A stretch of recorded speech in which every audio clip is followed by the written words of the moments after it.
I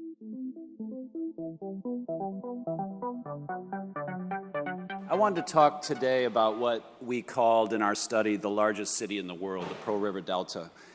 And I want to acknowledge on the next slide my two colleagues that help with this study, Ellen Liu and Ann Chen in our San Francisco office. This was a small study that we undertook to look at the Pearl River Delta, predominantly for this conference, but because I am based in Hong Kong and our studio is based in Hong Kong, we wanted to understand this important area better. I think Daniel's presentation gave some great facts about the Pearl River Delta. I'll hopefully not repeat those exactly, but give you my perspective on it. For those of you that are not from this area, the Pearl River Delta is this area shown in orange here at the south end of China. It's the fourth largest watershed in China. So the Pearl River watershed is not geographically very large, but the economic footprint of it is quite substantial. And you can see by this historic map on the right, this area has been mapped and settled and seen as a port facility for many, many years. And it's this very complex interrelationship of land and water that defines the delta. The delta today, as probably many of you know, is, as Daniel said, an agglomeration of many cities. He set the population at 65 million. I've seen population estimates ranging from 60 million for the Delta, even up to 100 million. And the cities are organized in kind of this horseshoe pattern. There's really 8 main cities, starting from the lower right: Hong Kong, Shenzhen, where we are today, Dongguan, Guangzhou, Foshan, Zhongshan, Zhuhai, and Macau. Macau and Hong Kong, of course, were special administrative regions of the People's Republic of China, so they have always evolved as kind of different types of settlements. Our studio in Hong Kong did a series of scale comparisons for many of the megacities that Daniel mentioned.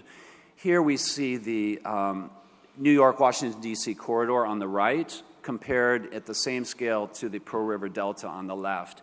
And if you stretched out this horseshoe-shaped urban agglomeration, it would be about 200 kilometers long, about 120 miles. So not quite the same distance as from Washington, D.C. to New York, but a little bit less. And we look at the Pearl River Delta really as 6 separate ecosystems that really have informed the formation of different cities. If we start with the ocean ecosystems, we have the coastal ecosystems, of which Hong Kong and Macau are part, what we call the lower delta, then the upper delta, which feeds the estuary of the lower delta, and then the upland watershed. Now, the boundaries of the Pearl River Delta are subjective.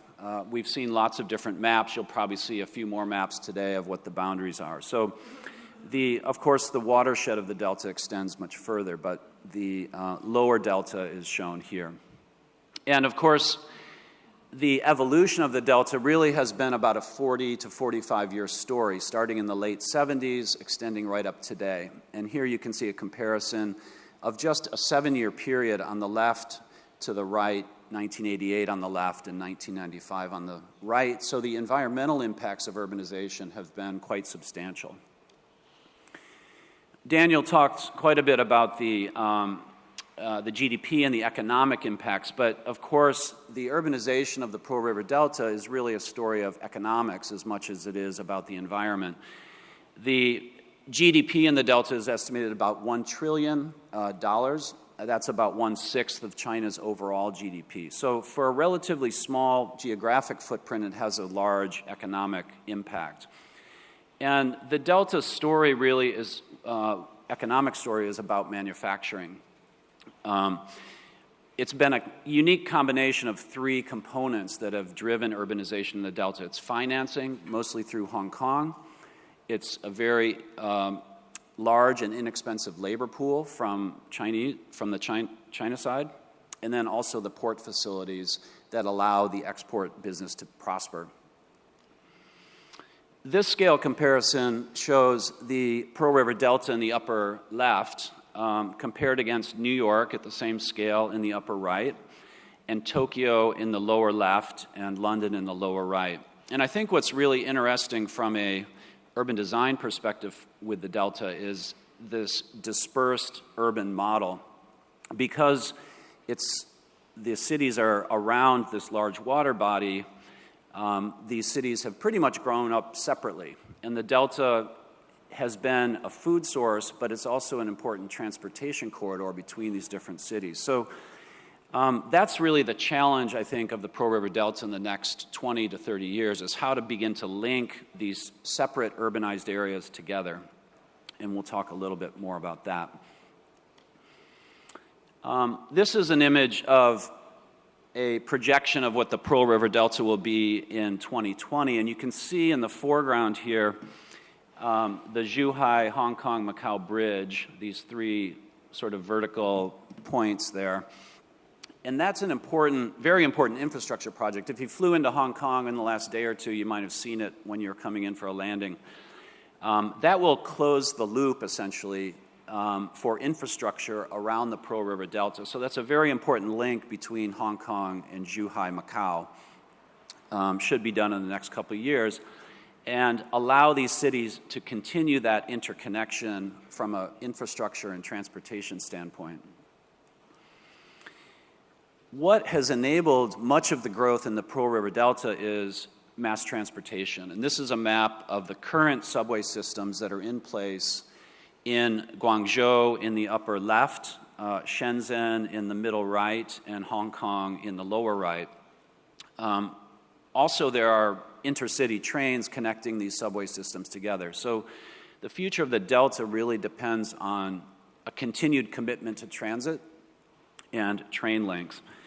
And if we compare the rail networks in the Delta on the left with the rail networks in the Northeast Corridor on the right, you can see that the high-speed rail line shown in the Delta on the left coming down from Beijing will ultimately connect all the way into Hong Kong. And that station is under construction, probably should be done in the next 3 to 5 years.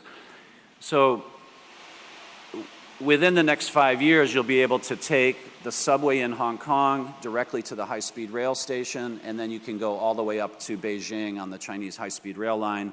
And ultimately, many of these high-speed rail lines will be expanded over the next few years. What this transport network has enabled is densification. And as was mentioned previously, Hong Kong is always seen as a very dense city. It is very dense, and I'm sure many of you will see it later this week. Hong Kong is the home of more 100-meter towers than any other city in the world. One of the reasons it feels so dense is because they have made a commitment to preserving a lot of open space in the center of the island, so you get these very, very dense urban neighborhoods that are then connected by subway systems. So we see it really as quite a good model for urbanization. The other interesting thing about the Pearl River Delta is that in 2020, the Pearl River Delta will have 3 of the world's 20 tallest buildings, according to CTBUH.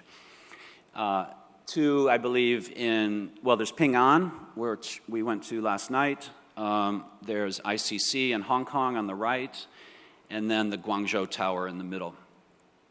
So the future for tall buildings in the Pearl River Delta, I think, is very good. So the studio and our team took these facts about the Delta and thought a little bit about strategies for future development. And one of the things that we've learned in our experience in China is that it's important to prioritize cultural conservation, that as these cities, in any megacity around the world, it's important that in these cities we maintain the cultural characteristics that make these places unique. So Guangzhou and Shenzhen are actually quite different from each other in terms of their history and their language and their traditions. Shenzhen, if you don't know, is really only about a 40-year-old city. Guangzhou has been here for many, many years. So it's important that they retain their uniqueness. The second strategy is to set a comprehensive, sustainable framework for the Delta in the future. And this involves both the environmental side as well as the urban development side. And we did this project called Baiyatan, just south of Guangzhou a few years ago, where we looked at the potential sea level rise and its implication on urbanization and the delta area. On the slide on the right, you can see the potential inundation of 1.4 meters of sea level rise. And the strategy we employed was to carefully look at the individual settlements on the left, define landscape setbacks, wetland setbacks from most of the major water bodies, new parks, and areas for stormwater regeneration, groundwater regeneration. Then define areas for new growth, and then begin to connect those areas with transit, which is shown in the slide on the right. This was quite a large area and really got to the heart of the issue of growth in the Pearl River Delta. This project exemplifies our third strategy, which is about densification, improvement of existing cities. And what we're seeing all over China is a reinvestment in city centers, that these cities are no longer simply expanding, but also improving in terms of the quality of life.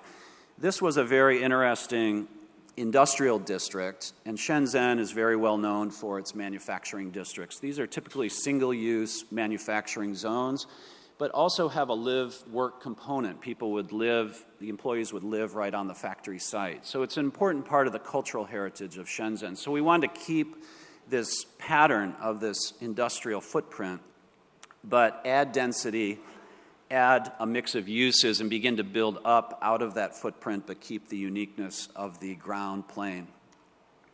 So we're seeing this trend throughout Shenzhen in particular, but also in Guangzhou to some degree, Hong Kong, and other places. The fourth urbanization strategy is to establish a long-term development vision. And even though the Pearl River Delta is quite large, we've done work at this scale before, and I think probably many of you have done work at this scale.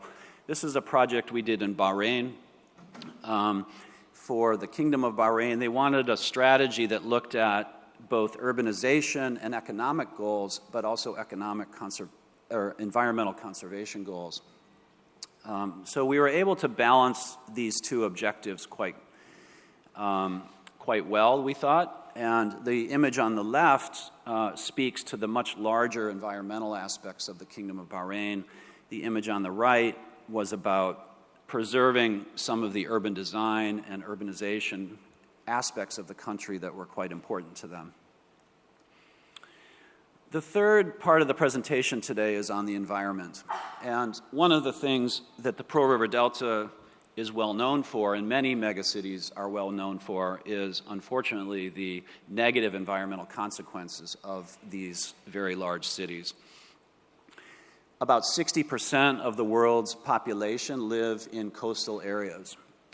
It's very desirable to live there from both an economic standpoint as well as a lifestyle standpoint, but these estuaries and deltas form very important environmental resources. So how do you begin to balance these two aspects of this type of settlement?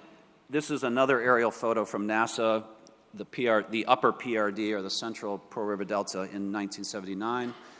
And then you can see about 24 years later, the effects of urbanization on the green areas. So a tremendous loss of pervious vegetated surfaces. This is an image of Shenzhen in 1985, Shenzhen in 2014. So Shenzhen has emerged starting in the early 80s when Deng Xiaoping made it China's first economic zone to what it is today, and I'm sure many of you have had the opportunity to experience Shenzhen over the last day or two. But the impact of this rapid urbanization is that the Pearl River Delta has lost about 500 square kilometers of wetlands between 1979 and 2009. So that's a 30-year period. That's about 8 Manhattans worth of wetlands. The other fact of the Delta is that they have increased their urbanized area by about 2,500 square kilometers in just 10 years, from 2000 to 2010. The net effect of many of this urbanization is really plays out in terms of water quality. So you've got more impervious surface, you've got faster runoff, you have less absorption of groundwater. So that has quite a few negative effects. The groundwater supply in the delta has decreased by about 500 million cubic meters. And I was trying to figure out what that means, how much 500 million cubic meters was. It's about 250 acres, 500 meters deep, full of water, if that helps. So the other sobering fact that I found out in this research is that about 35% of the rivers in these urbanized areas have been ranked by the Chinese government in the lowest classification of water quality. So that means over 1/3 of these rivers are highly polluted, not suitable for really anything, not even industrial or agricultural use. So to think a little bit further, a little bit deeper, we looked at 3 case studies that we thought were applicable to the Pearl River Delta: the San Francisco Bay, the Mississippi River Delta, and the Netherlands.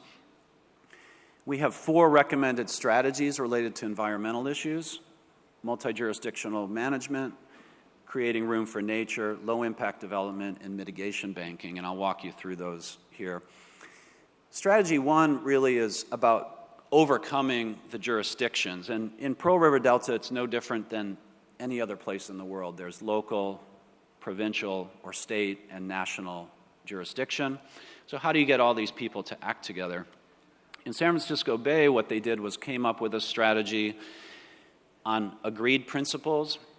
They then subdivided that effort into smaller pieces, which you can see in the lower middle map, so that each jurisdiction had a stake in the game and could contribute to the management.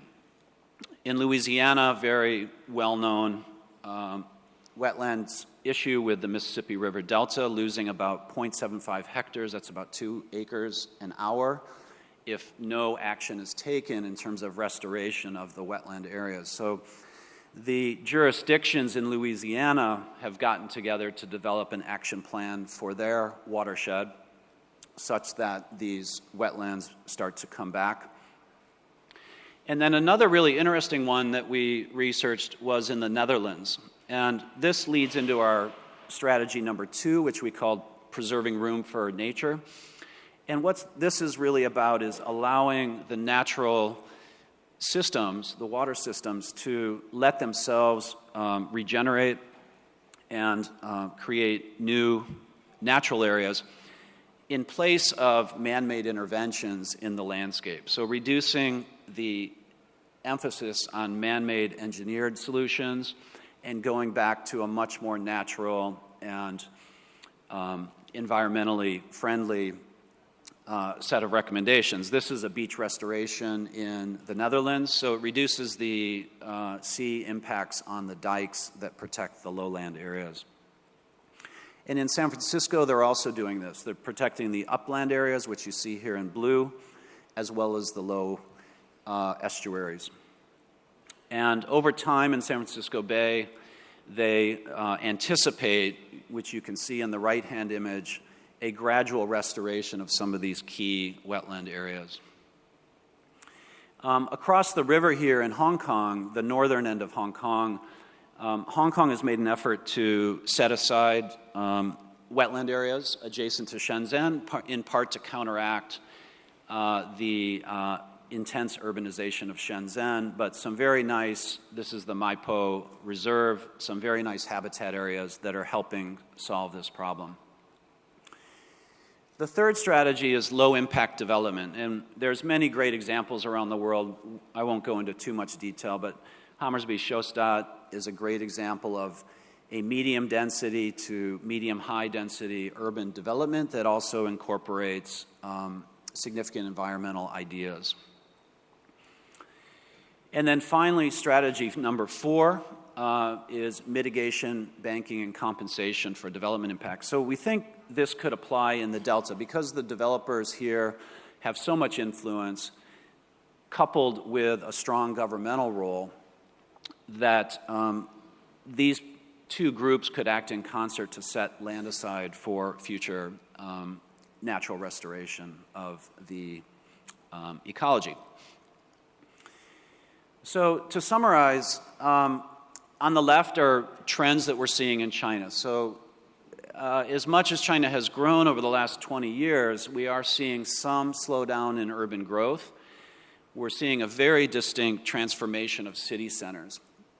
Densification, quality of life issues, commitment to transit, walkability, and pedestrians, which used to not be a priority in China. So as this applies to the Delta, we think these 4 development strategies combined with the 4 environmental strategies are a way forward for the next 20 or so years in the Delta. The Delta is probably not finished growing yet, probably has several more years. So we translated the 8 cities and the 8 principles to a diagram on the left showing an idea of a connected Delta cities that are linked by transit, linked by strong urban centers.